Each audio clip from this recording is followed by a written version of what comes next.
நம்ம ஒரு கணக்கெடுப்பு நடத்தணும். அந்த கணக்கெடுப்பு நடத்தும் பொழுது எந்தெந்த சாதி மக்களுடைய உண்மையான கணக்கெடுப்பு என்ன, அந்த கணக்கெடுப்பை நடத்தி அரசு தன்னுடைய திட்டங்களை எங்கெல்லாம் ஏழ்மையின் விளிம்பு நிலையில் இருக்கக்கூடிய மக்கள் இருக்காங்களோ அங்க போய் கொண்டு போய் சேர்க்கணும்னு நினைச்சவர் தான் நிதிஷ்குமார் அவர்கள். இவர் தான் உண்மையான முதலமைச்சர். அவரை ஃபாலோ பண்ணி நம்மளுடைய பக்கத்து மாநில கர்நாடகாவில் இருக்கக்கூடிய உண்மையான சமூக நீதி காவலர் இருக்கக்கூடிய திரு சீதாராமையா அவர்கள் கணக்காய்வு நடத்தினார். அதுக்கப்புறம் தெலுங்கானா ஒரு புதிய முதலமைச்சர் முதல் முறையில் இருக்கிறார் ரேவந்த் ரெட்டி அவர்கள். அவரும் கணக்கெடுப்பை நடத்தி இன்றைக்கு அதுக்கான கமிஷனை போட்டு தன்னுடைய அரசினுடைய திட்டங்கள் சரியாக கரெக்டாக கணக்கெடுப்பு நடத்தி திட்டங்களை அந்த ரிசர்வேஷன் மூலமாக எங்கெல்லாம் ஏழ்மை இருக்கோ, எங்கெல்லாம் வறுமை இருக்கோ, எங்கெல்லாம் தீண்டாமை இருக்கோ அதற்கு எதிராக அரசினுடைய ஒட்டுமொத்த திட்டங்களையும் கொண்டு போய் சேர்த்திருக்கிறார். காங்கிரஸ் ஆளக்கூடிய மாநிலங்கள், எதிர்கட்சியா இருக்கக்கூடிய நிதிஷ்குமார் ஆளக்கூடிய மாநிலங்கள் இங்கெல்லாம் ஒரு சாதிவாரி கணக்கெடுப்பு நடத்தும் பொழுது சமூக நீதியின் அடிப்படையில் உருவான திமுக, அண்ணாதுரை ஒரே ஒரு விஷயத்துக்காக இந்த திமுக உருவாக்கினார், சமூக நீதியின் அடிப்படையில் உருவாக்கின திமுக அதோடைய வழித்தொண்டில் வந்த கலைஞருடைய மகனா இருக்கக்கூடிய திரு மு.க. ஸ்டாலின் அவர்களுக்கு சாதிவாரி கணக்கெடுப்புனால என்னன்னே தெரியல. மக்கள் தொகை கணக்கெடுப்பையும் சாதிவாரி கணக்கெடுப்பையும் குழப்பி சட்டசபையில பேசுறாரு. இது ஒன்றிய பாஜக அரசு தான் நடத்தணும். ஒன்றிய பாஜக அரசு தான் நடத்தணும்னா எப்படி கர்நாடகால சீதாராமையா நடத்தினார், எப்படி நிதிஷ்குமார் நடத்தினார், எப்படி தெலுங்கானால சிஎம் நடத்தினார், மம்தா பானர்ஜி வெஸ்ட் பெங்கால எப்படி நடத்திட்டு இருக்காங்க. இதற்கு முதலமைச்சர் பிரஸ் மீட்டை வச்சு தயவு செஞ்சு பத்திரிகையாளர் கேள்வி கேளுங்க. அவர் வரமாட்டாருன்னா அவர் புள்ள உதயநிதி கேளுங்க. ஏன் கேட்க சொல்றேன்னா அவர் புள்ள உதயநிதி கிட்ட நம்மளை பார்த்து மாநாடுல கொள்கையற்ற கட்சி தமிழக வெற்றி கழகம், நான் சேலஞ்ச் விடுறேன் உங்களை பார்த்து, இன்னைக்கு நீங்க உங்களுடைய திரு முதலமைச்சர் ஸ்டாலின் அவர்களே, திரு உதயநிதி அவர்களே, உங்களுடைய தொலைக்காட்சி சேனலுக்கே கூப்பிடுங்க, இல்ல சன் டிவிக்கே கூப்பிடுங்க, நான் வரேன். உங்களுடைய மகன் அடுத்த முதலமைச்சர் சொல்றீங்களே, உங்களுடைய மகன் சமூக நீதினா என்ன, சாதிவாரி கணக்கெடுப்புனா என்ன, இருமொழி கொள்கைனா என்ன, ஒவ்வொரு கொள்கையும் நாங்க வந்து பேசுறோம். நான் தனிப்பட்ட முறையில் வரேன். ஒரு விவாதம் நடத்துறதுக்கு உதயநிதிக்கு தகுதி இருக்கா? தகுதி இருந்தால் நான் இந்த சேலஞ்சுக்கு ரெடி. இது தமிழக வெற்றி கழகம் சார்பாக ஆதவர்ஜுனோ உதயநிதியும் நாம களத்துக்கு நான் பேசி கொடுக்க ரெடி. அப்படி ரெடி இல்லைன்னா தமிழக வெற்றி கழகத்தை பார்த்து கொள்கை தெரியாத ஒரு கட்சின்னு சொல்லாதீங்க. இன்னையோட பயந்துட்டு வீட்டை விட்டு வெளியே வராதீங்க. மாண்புமிகு முதலமைச்சருக்கு ஸ்டாலின் அவருக்கு டைரக்டா சேலஞ்ச் கொடுக்கிறேன். உங்களுடைய மகனை ஸ்ட்ரைட்டா எந்த தொலைக்காட்சி வேணா அனுப்புங்க. கொள்கை ரீதியான எல்லா கேள்விகளுக்கும் அவர் என்ன வேணா என்ன பார்த்து கேட்கட்டும், நான் என்ன வேணா கேட்கிறேன். தைரியம் இருந்தா பதில் சொல்லட்டும். ஒருவேளை நான் தோத்துட்டு அரசியல் விட்டு போயிடுறேன், அரசியலை விட்டு அன்னைக்கே ரிசைன் பண்ணிட்டு போயிடுறேன். அப்படி தைரியம் இல்லைன்னா மாண்புமிகு உதயநிதி அவர்களே, தயவு செஞ்சு மேடையில் என் கட்சியை பத்தியே பேசாதீங்க, கொள்கை தெரியலன்னு. இதுதான் எதற்கு சாதிவாரி கணக்கெடுப்பை நம்ம நடத்துறோம் அப்படின்னா, தமிழக அரசில் உருவாக்கக்கூடிய திட்டங்கள் 4 லட்சம் கோடி ரூபாய் பட்ஜெட் போறாங்க பாருங்க. இந்த சாதிவாரி கணக்கெடுப்பு நடத்தும் போதுதான் இன்னைக்கு எஸ்சி எஸ்டி மக்களுடைய கணக்கெடுப்பு அதிகமா இருக்கு. இன்னைக்கு கிட்டத்தட்ட 27% மேல அதிகமா இருக்கிறாங்க. அதே மாதிரி பிசி மக்கள், ஓபிசி மக்கள், எம்பிசி மக்களுடைய கணக்கெடுப்பு என்னன்னு நமக்கு தெரியணும். தெரிந்தால் மட்டும்தான் திட்டங்கள், அரசினுடைய திட்டங்கள் கரெக்டாக கொண்டு போய் சேர்த்து இங்க ஏழ்மையை ஒழிக்க முடியும். ப்ரொஃபஷனல் எஜுகேஷன் எங்கெல்லாம் கம்மியா இருக்கோ அங்க கொண்டு போய் சேர்க்க முடியும். இதுக்கு தான் சாதிவாரி கணக்கெடுப்பு நடத்தணும்னு நம்ம எளிமையா மக்கள்கிட்ட நம்ம கேட்கிறோம். நம்பர் 1 இப்ப புரிஞ்சிச்சுன்னு நினைக்கிறேன். முடிஞ்சா புரியலன்னா மாண்புமிகு முதலமைச்சருக்கு நான் தனிப்பட்ட முறையிலேயோ எங்க கட்சியில இருந்து நாங்க பேசுறது கூட ரெடியா இருக்கிறோம். ஏன் சாதிவாரி கணக்கெடுப்பு நடத்தணும், அது புரியாது இல்ல, மக்களை ஏமாத்துறது. அவருக்கு தெரிஞ்சதெல்லாம் ஒண்ணுதான். நம்ம அண்ணன் சொன்ன மாதிரி SST Stalin sir tax 30% commission அடிக்க மட்டும்தான் ஸ்டாலின் சார் ஐயா அவருக்கு தெரியும். வேற ஒண்ணுமே தெரியாது. பட்ஜெட்ல 30% அடிச்சு 1.5 லட்சம் கோடி ரூபாய் எப்படி அடிக்கிறது மட்டும்தான் அவங்களுடைய குறிக்கோள். அப்ப இன்னைக்கு அடுத்த பிரச்சனை என்ன? நமக்கு குரல் கொடுக்கிறோம், சட்டம் ஒழுங்குடைய பிரச்சனை. சட்டம் ஒழுங்கோட பிரச்சனை என்ன? இன்னைக்கு நம்ம வரும்போது நம்ம அண்ணன் கிட்ட இருந்து அறிக்கை ஒன்று வந்திருக்கும். இந்த ஒரு வாரத்தில், அதாவது டெல்லியில ஒரே ஒரு பெண் நம்மளுடைய சகோதரி நிர்பயா அவர்களை கற்பழிக்கப்படும் பொழுது ஒட்டுமொத்த டெல்லியும் தூக்கி எறிஞ்சிச்சு. அன்னைக்கு ஒரு முதலமைச்சர் இருந்தாங்க, உமன் முதலமைச்சர் தான். அப்ப கெஜ்ரிவால்னு ஒருத்தர் வந்து நாமினேஷன் பண்ணும் பொழுது இதுக்காக பயங்கரமா குரல் கொடுத்தார். நாமினேஷன் பண்ணும்போது ஆம் ஆத்மி கட்சியை பார்த்து இவங்கெல்லாம் ஜெயிப்பாங்களா, இவங்கெல்லாம் பூத்து இருக்கா, இவங்கெல்லாம் சின்ன பசங்களாச்சு இப்படின்னு சிரிச்சாங்க. எப்ப 15 வருஷமா முதலமைச்சராக இருந்தவங்க. அதே மாதிரி ஒரே ஒரு ரேப்பு ஒட்டுமொத்த அரசியும் தூக்கி எறிஞ்சிச்சு. இன்னைக்கு ஒரு ரேப்பா நடக்குது. 2 வயசு குழந்தைய யாராச்சும் பாலியல் பலாத்காரம் பண்ணணும் ஒரு சிந்தனை வருமா? எவ்வளவு பெரிய மனசு வழியில நம்ம இருக்கிறோம், என்ன சமூகத்தை உருவாகிட்டு இருக்கோம்.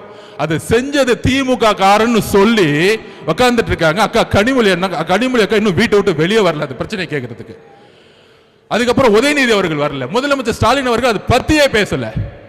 2 வயசு குழந்தை பிரச்சனை முடியறதுக்குள்ள அடுத்தது மதுராந்தகத்துல, அடுத்த தூத்துக்குடியில தன்னுடைய வீட்டுல கழிவறை இல்லையா? இதுதான் தமிழ்நாடு முன்னேறிய மாநிலமா? இதுதான் திராவிட 2.0வா? ஒரு கழிவறை இல்லாத ஒரு கிராமத்தை உருவாக்கிய ஒரு முட்டாள் முதலமைச்சர். இதுக்கு மேல சொல்றதுக்கு கோபமான வார்த்தைகள் எனக்கு இல்ல கிடையாது. இதுக்கு மேல ஒரு முதலமைச்சர் இதை பத்தி பேச கொடுக்க வாய் வரலன்னா ஒரு பெண் குழந்தையை பெற்று வச்சிருக்காரு. அப்ப ஒரு முதலமைச்சர் இன்னைக்கு 12ஆம் கிளாஸ் குழந்தை காலையில எந்திரிச்சு காலை கடனை கடக்க கூட முடியாத வெளியில ஒரு கழிவறை அற்ற ஒரு மாநிலம் அது. நம்ம என்ன பீகார்ல இருக்கிறோமா, யூபியில இருக்கிறோமா?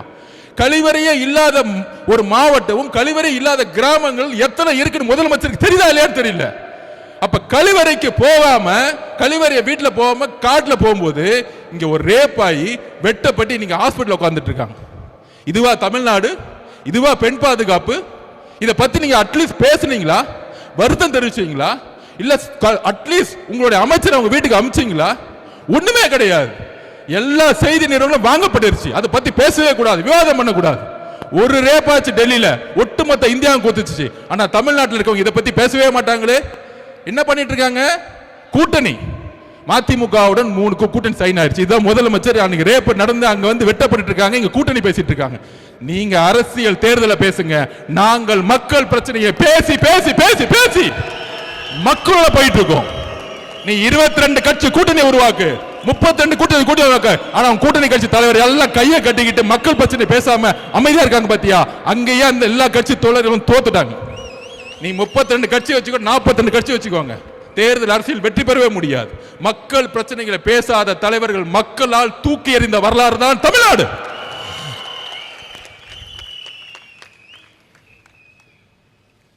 அதுக்கப்புறம்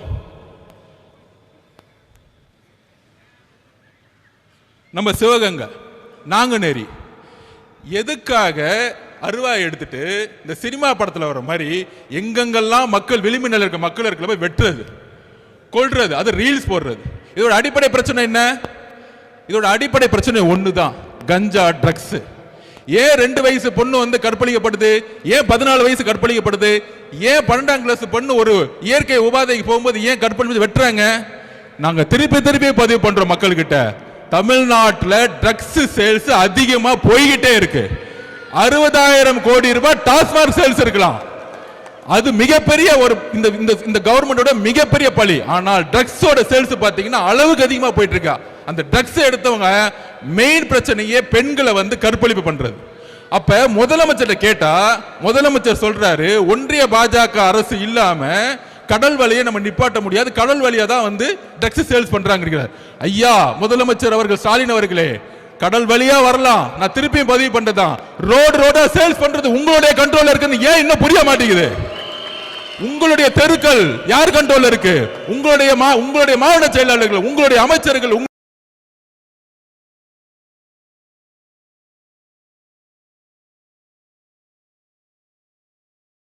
உங்களுடைய எம்எல்ஏக்கள், உங்களுடைய கவுன்சிலர்கள், உங்களுடைய கவுன்சிலருக்கு தெரியாம ஒரு வீடு கட்ட முடியுமா? ஒரு ரோடு போட முடியுமா? அப்படி எப்படியா கஞ்சா சேல்ஸ் பண்ண நடக்குது தமிழ்நாட்டில்? அதுதான் எங்களுடைய கேள்வி.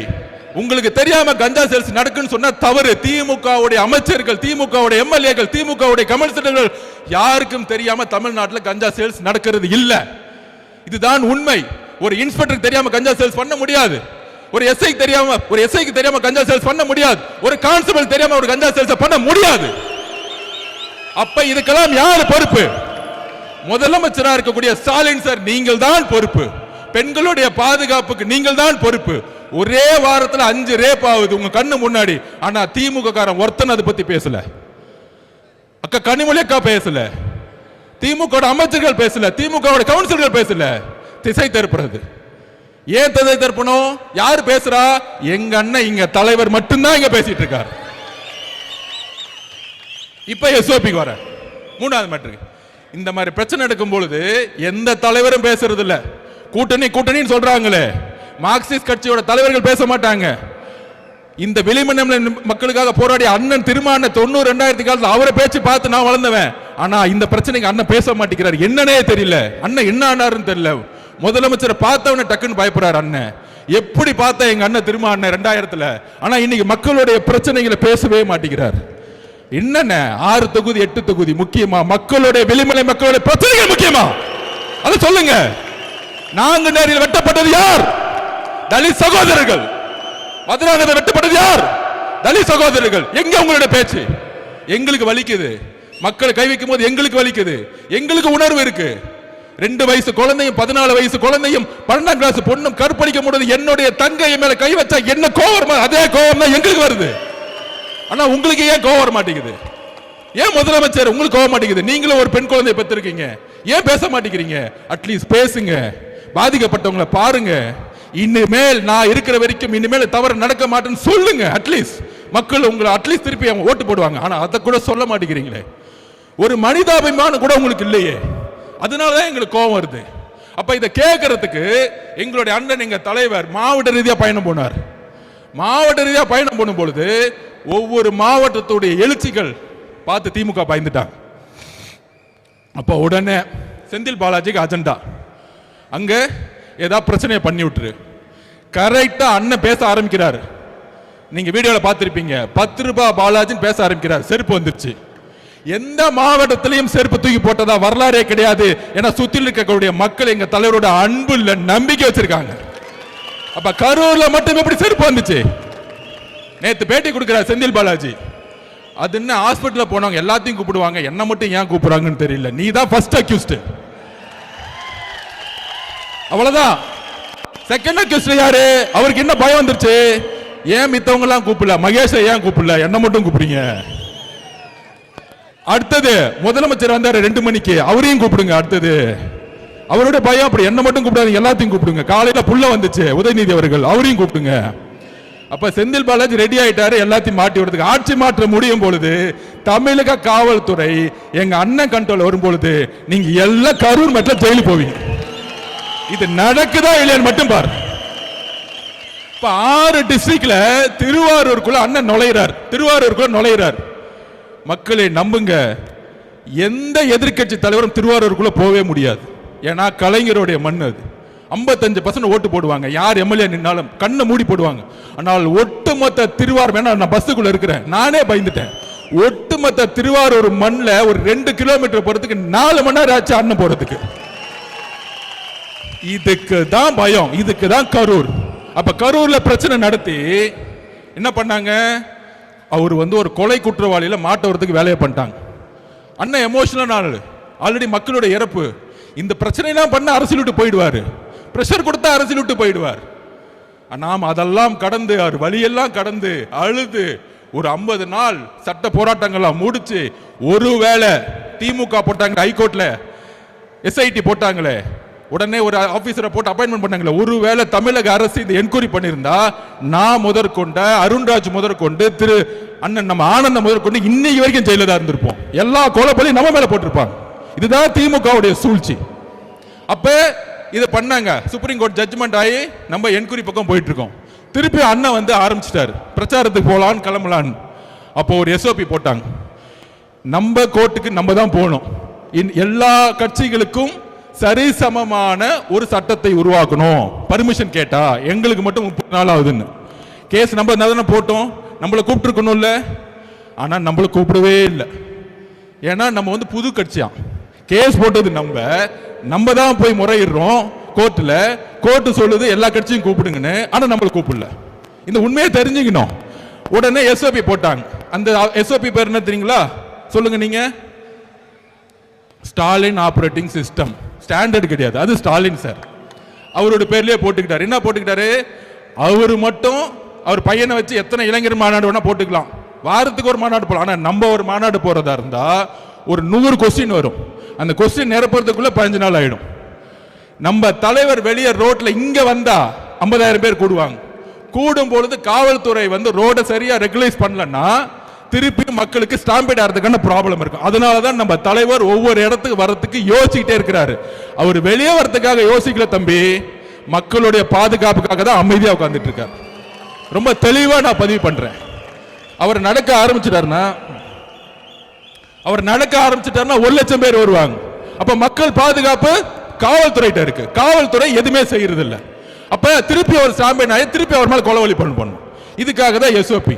அப்பதான் முடிவு பண்ணோம், ஒவ்வொரு ஊரும் 15 கிலோமீட்டர் தள்ளி காட்டுல நிர்வாகிகள் மீட்டிங் வெறும் 5000 பேர் வச்சு அண்ணனை வந்து இன்னைக்கு பிரச்சாரம் பண்ணிட்டு இருக்கோம். இப்ப இந்த திமுகவுடைய சூழ்ச்சி உங்களுக்கு தெரியுதா? எதனால நம்ம பிரச்சாரம் பண்ண முடியலன்னு. இன்னைக்கு கூட அண்ணன் தூத்துக்குடி போனோம், மதுராந்தக போகணும்னு துடிக்கிறார். இந்த ரேப்பை கேள்விப்பட்டேன். ஆனால் அங்க காவல்துறைக்கு ரீச் பண்ணா யாரும் பதில் கிடையாது. அந்த சின்ன வீட்டுக்குள்ள போகும்போது 20,000 பேர் சுத்தி வந்தா யாரு பதில் சொல்லுவா திருப்பியும்? அப்ப என்னைக்கு நியூட்ரல் ஆகும்னா தேர்தல் கமிஷனுடைய நோட்டிபிகேஷன் வரும் பொழுது. அப்ப எல்லா கட்சிகளும் ரோட பிரச்சாரம் போலாம். அன்னைக்கு பிரச்சாரத்தை ஆரம்பிச்சார்னா தமிழகம் எம்ஜிஆருக்கு அப்புறம் உருவாக்காத பிரச்சாரத்தை தமிழக விஜய் அவர்கள் உருவாக்குவார். இது நடக்குதா இல்லைன்னு மட்டும் பாருங்க. அன்னைய நோட்டிபிகேஷனோட முதலமைச்சரோட சைன் அத்தாரிட்டி முடிஞ்சிச்சு, அதோட ஓவர். அப்ப தெருவா ஒவ்வொரு ரோடா போகும்பொழுது மக்களுடைய எழுச்சி அப்ப பாப்பீங்க, மக்களுடைய கோவத்தை நீங்க பாப்பீங்க. அப்ப இன்னைக்கு முதலமைச்சர் என்ன பண்ணிட்டு இருக்காரு? நீங்க ஒண்ணு புரிஞ்சுக்கணும். அண்ணன் ஓப்பனா சொன்னார், என்னுடைய தனிப்பட்ட பிரச்சனை விமர்சனம் நான் பாத்துக்கிறேன். அதுக்கு மேல என்ன பிரச்சனைன்னு சொல்றாரு? 2 வயசு குழந்தை ரேப் பண்றாங்க, 14 வயசு 16 வயசு குழந்தை காலை கடந்து கடக்க முடியல. இதை நோக்கி நம்மளுடைய பிரச்சாரத்தையும் பிரச்சனையும் சொல்லுவோம். அப்ப இன்னைக்கு தமிழ்நாட்டில் எத்தனையோ தலைவர் இருக்காங்க, ஏன் அவர் மீது விமர்சனம்? நான் ஓப்பனா உங்ககிட்ட பதிவு பண்றேன், மக்கள்கிட்ட பதிவு பண்றேன், முக்கியமா சோசியல் மீடியா வாரியர்ஸ் கிட்ட பதிவு பண்றேன். தமிழ்நாட்டில் எம்ஜிஆருக்கு அப்புறம் ஒரு பிரபலமான ஒரு தலைவரா ரஜினிகாந்த் அவர்கள் வரணும்னு நினைச்சார். அரசியலுக்கு வந்து சிஸ்டத்தை மாற்றணும் எல்லாம் பண்ணணும்னு நினைச்சார். ஆனால் இதே திமுக குடும்பம் பல மிரட்டல்களை கொடுத்து அவரை அரசியல் கட்சி வர விடாம பார்த்துக்கிட்டாங்க. இன்னைக்கு என்ன ஆனார்? அவரு கடைசியில் ரெட் ஜெயின் பிக்சர்லயே நடிக்க போயிட்டார். அவர் மேல விமர்சனம் கிடையாது. அந்த வலிமை, மன வலிமை நம்ம தலைவர்கிட்ட இருக்கு. நான் பதிவு பண்றேன்.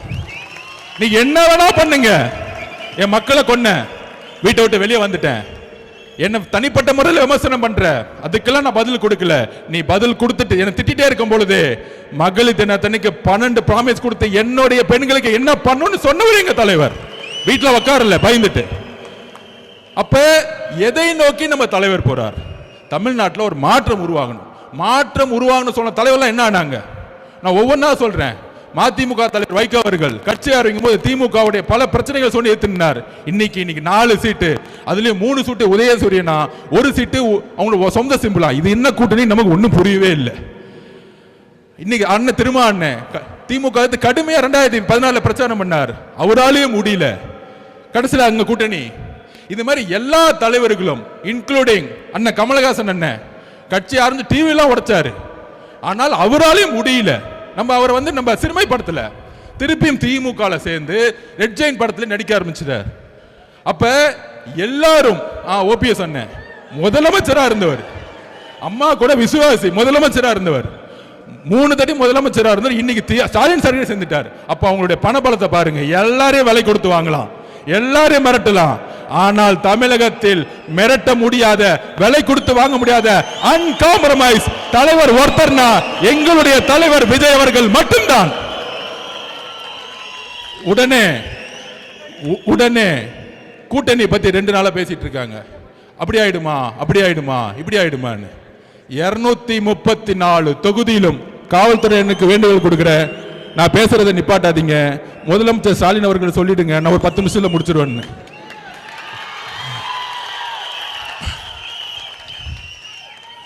கவலைப்படாதீங்க, பார்த்துக்குவோம். இன்னும் 60 நாள் காவல்துறை நம்ம பக்கம் வந்துடும்.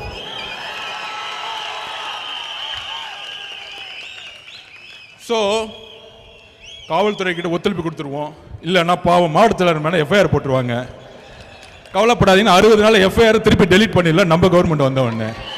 அதை பற்றி கவலைப்படாதீங்க. ஸோ 22 கட்சி கூட்டணி, கொள்கை கூட்டணி சொன்னவங்க இன்னைக்கு 2 வயசு குழந்தை, 14 வயசு குழந்தை, 16 வயசு குழந்தையோட ரேப்பை பத்தி பேசுறதுக்கு வாய் வர மாட்டேங்குது. ஏன்னா ஸ்டாலின் சார் கோச்சிக்குவார். இன்னைக்கு நாங்க திருப்பியும் சொல்றோம், மக்களிடம் உண்மையை பேசக்கூடிய ஒரே தலைவர் நம்மளுடைய தலைவர் மட்டும்தான்.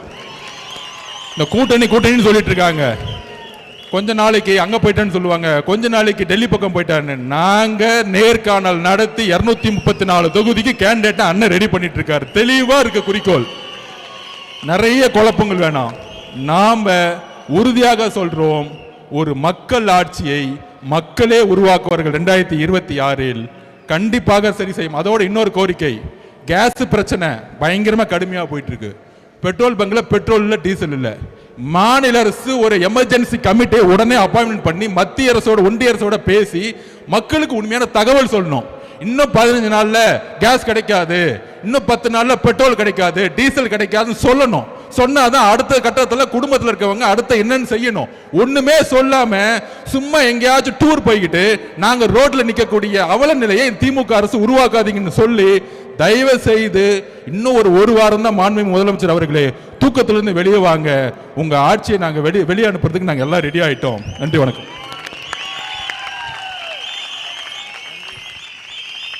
நன்றி.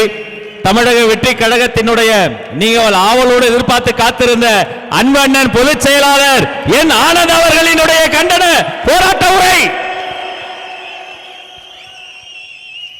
மதிப்புக்கும் மரியாதைக்குரிய தேர்தல் பிரச்சார மேலாண்மை பொதுச் செயலாளர் சகோதரர் திரு ஆதவ அர்ஜுனா, கழக கொள்கை பரப்பு பொதுச் செயலாளர் சகோதரர் KG அருண்ராஜ், கழக பொருளாளர் வெங்கட்ராமன் அவர்கள், அண்ணன் JCD பிரபாகர் அவர்கள், அண்ணன் VS பாபு அவர்கள் மற்றும் வில்சன் அவர்கள், வழக்கறிஞர் அறிவழகன் அவர்கள், பிருத்திவி அவர்கள் மற்றும் மாவட்ட செயலாளர்கள் கே அப்புன் என்ற Velmurugan, SK Kumar, Damu, Balamurugan, Raghavan, cut piece, ECRP Saravanan, Siva, Velu, Thanikachalam, Palani என்ற பழனியப்பன், திலீப் குமார், பல்லவி, சபரிநாதன் மற்றும் தளபதி நெஞ்சில் குடியிருக்கும் அனைத்து தோழர்களே தோழிகளே உங்கள் அனைவருக்கும் என்னுடைய முதற்கண் வணக்கத்தை தெரிவித்துக் கொள்கிறேன்.